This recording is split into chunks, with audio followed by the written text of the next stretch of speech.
Good evening మా పిల్లలు. Phone చేత్తో పట్టుకోకుండా కథ వినండి. ఫోన్ పక్కన పెట్టేసి హోంవర్క్ రాసుకుంటూ కథ వినండి. నేను చెప్పే కథలు చందమామ కథల్లో కానీ ఇందులోనూ ఉండో చాలా వెరైటీగా ఉంటాయి. సో మీరు ఖచ్చితంగా ఎంజాయ్ చేస్తారు. ఓకేనా? ఈరోజు మనం చెప్పుకోబోయే స్టోరీ యూనికార్న్. యూనికార్న్ స్వర్గలోకంలో ఉంటుంది. దానికి ఇక్కడ ఇలా కొమ్ములా ఉంటుంది, రెక్కలు ఉంటాయి గుర్రానికి. సో యూనికార్న్కి పుట్టిన బేబీకి రెక్కలు రాలేదని చెప్పేసి చట్టానికి విరుద్ధంగా ఆ బేబీని యూనికార్న్ చంపేస్తుంది. చంపేసేసరికి ఇంద్రుడు పిలుస్తాడు.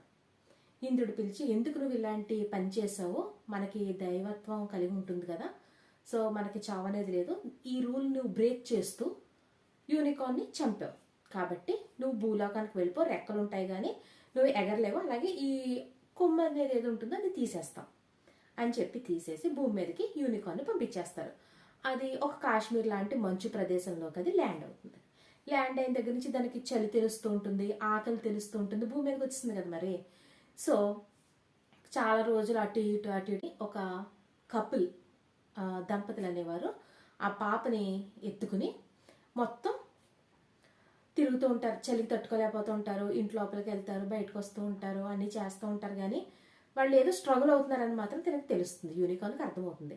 యూనికార్న్ ఏం చేస్తుందంటే, తనకి రెక్కలు ఉన్నాయి కదా, కొంచెం జాగ్రత్తగా వెళ్ళి తన చేతులతోటి ఇలా పట్టుకొని కొన్ని కట్టె పుల్లలు అనేవి తీసుకొస్తుంది అనమాట. కట్టె పుల్లలు తీసుకొచ్చాక వాళ్ళ గుమ్మం ముందుకు ఇస్తుంది. అతను చలిలో కట్టెలు కొట్టలేకపోతున్నాడు, చలి తట్టుకోలేకపోతున్నారు అనమాట. ఆ కట్టె పుల్లలని లోపలికి పట్టుకెళ్ళి అతను నిప్పు అనేది వెలిగించేసరికి వెచ్చదనం వస్తుంది.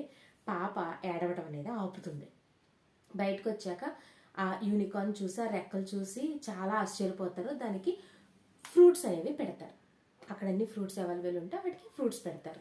అప్పటి నుంచి యూనికార్న్ వాళ్ళతోనే జీవిస్తూ ఉంటుంది. ఓకే, తర్వాత తన్ని సంతకి తీసుకెళ్తారు. అందరూ విచిత్రంగా చూస్తూ ఉంటారు. చూసిన ప్రతి వాళ్ళు కూడా దానికి డబ్బులు వేస్తూ ఉంటారు. దాన్ని జస్ట్ ప్రదర్శనకు పెట్టినా చాలు బోల్డెన్ డబ్బులు వస్తూ ఉంటాయి. అలాగే బోల్డెంత బరువు కూడా మోస్తూ ఉంటుంది అనమాట.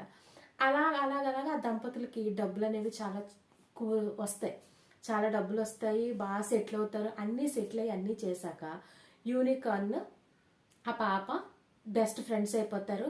చాలా బాగా ఆడుకుంటూ ఉంటారు, సరదాగా తిరుగుతూ ఉంటారు, అన్నీ చేస్తూ ఉంటారు.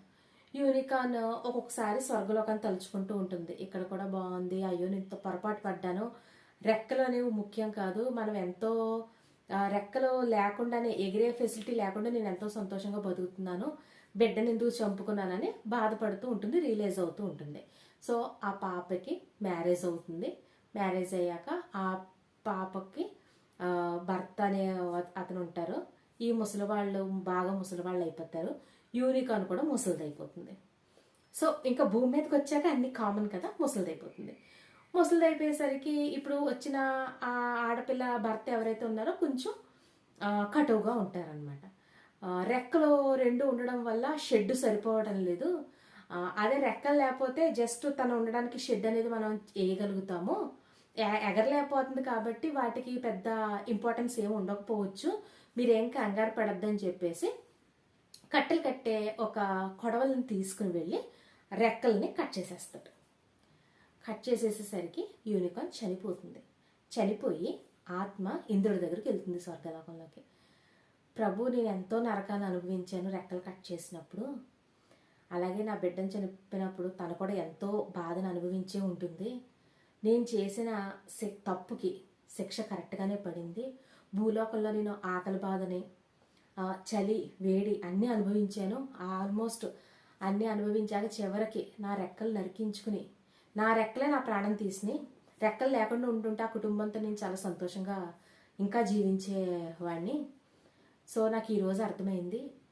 నేను అనుకున్నాను భూమి మీద పంపించా కూడా నేను హ్యాపీగానే ఉన్నాను కదా అనుకున్నాను. కానీ చేసిన తప్పుకి 5 సంవత్సరాలకో 10 సంవత్సరాలకో 20 సంవత్సరాలకో అట్ ది ఎండ్ లోపు చనిపోయే లోపు శిక్ష అనేది పడిపోతుంది అన్న విషయాన్ని నేను గ్రహించుకున్నాను.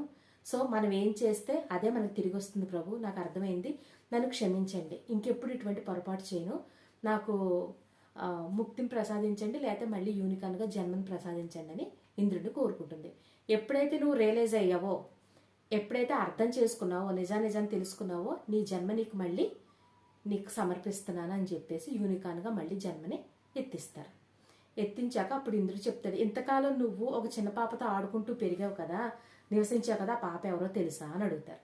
ఎవరు ప్రభు అంటే, నువ్వు చంపేసిన నీ పాప, నీ యూనికార్న్ పాప రెక్కలు లేవని చెప్పి నువ్వు చంపేసిన దానికి నువ్వు కిందకెళ్ళి ఇంతకాలం కాపాడుకుంటూ ఆడుకుంటూ తనతోనే జీవించావు, తనని పెంచావు, పెద్ద చేసావు, పెళ్లిలోనూ అన్నిట్లోనూ నువ్వు తనతో పాటునే ఉన్నావు. నువ్వు నీ బాధ్యత నుంచి నువ్వు తప్పించుకోలేకపోయావు, కిందకెళ్ళి నువ్వు ఇంతకాలం నివసించింది జీవించింది నీ కూతురుతోనే ఇంద్రుడు చెప్తాడు. అప్పుడు యూనికార్న్ కళ్ళంట నీళ్లు కారిపోతాయి.